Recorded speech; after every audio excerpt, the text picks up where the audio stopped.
24時間テレビ、やす子への胸タッチより怖い、白い液体の中身、マラソン警備の不安を露呈。触られた。9月1日の午後8時40頃、日本テレビ、24時間テレビ47、チャリティーマラソンで、両国国技館に向けてラストスパートをかけていたピン芸人、やす子。沿道には多くの応援者が声援を送っていたのだが、その中からすっと手が伸びた。写真、SNS 拡散されている、胸タッチの瞬間と、白い液体が入った容器を持つ男性やす子の胸あたりを手のひらで撫で触ったかのように見えた右手。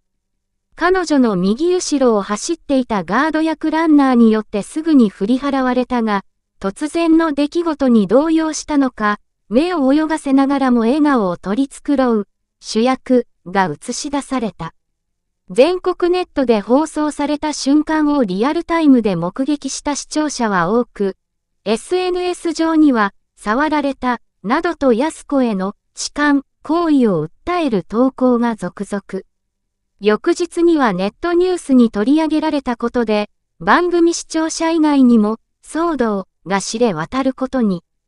SNS 上では当該シーンを切り抜いた動画が拡散され、そこに映り込んでいたのはやす子を触ったと疑われる白いポロシャツを着た中年男性の笑顔。ネット上では、この中年男性を特定しろ、逮捕しろ、などと犯人扱いする動きも出ている。もしも男性が故意に体に触ったとして、やす子が警察に被害を訴え出たとしたら不同意わいせつの罪に問われる可能性もある。現在のところ彼女側から騒動へのアクション花い。夜の路上で手にするには不自然な容器。一方で、笑顔を向ける男性の別の部分にも疑惑が浮上している。やす子を触った右手とは反対側の左手に握られたガラス瓶かプラスチックのような筒状の容器だ。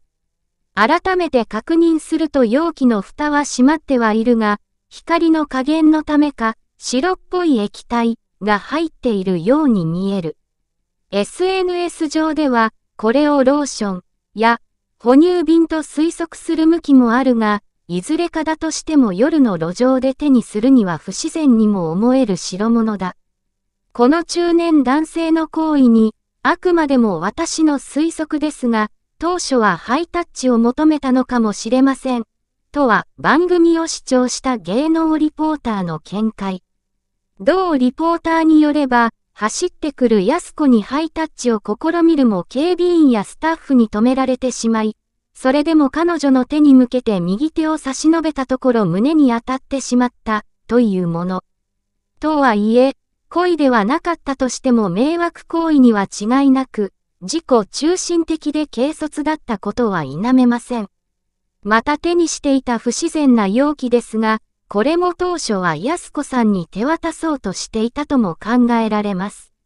万一にも有害な液体だったら、ゴールを目前にしてラストスパートをかける彼女への給水とする差し入れのつもりだった可能性も一考する。しかしながら今回は大事に至りませんでしたが、この中年男性に限らず、万一にも沿道に不審人物が潜んでいて、やす子さんに向かって有害な液体をぶちまけていたら、彼女だけでなく周囲のスタッフ、また沿道の一般人も巻き込みかねない大事件になる恐れもありました。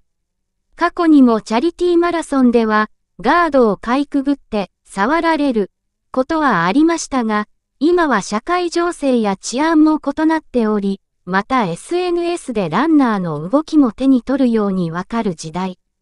取り返しのつかない事態を招く前にタレントを路上で走らせること、いやチャリティーマラソンの継続も検討する時期なのかもしれませんね。